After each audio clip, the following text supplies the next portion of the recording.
ধনু রাশির জাতক ও জাতিকাগণ আজ থেকে একটু সাবধান ও সতর্কতার সহিত কাজকর্ম কথাবার্তা আপনার বলার চেষ্টা করবেন।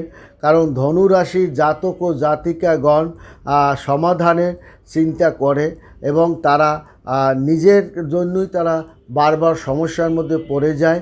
অতএব আপনার সমাধান আপনি পথ খুঁজে পেলেও তার আগে কিন্তু আপনার অনেক বড় ধরনের মানসিক বিপর্যয় হতে পারে।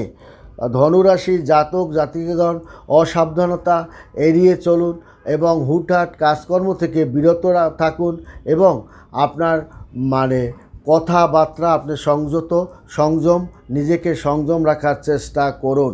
পুরো অমীমাংসিত কাজ সফল হতে পারে। আপনার কোনো কাজকে আপনি অমীমাংসিত রাখবেন না এবং সেই অমীমাংসিত কাজে আপনি সফলতা পাবেন।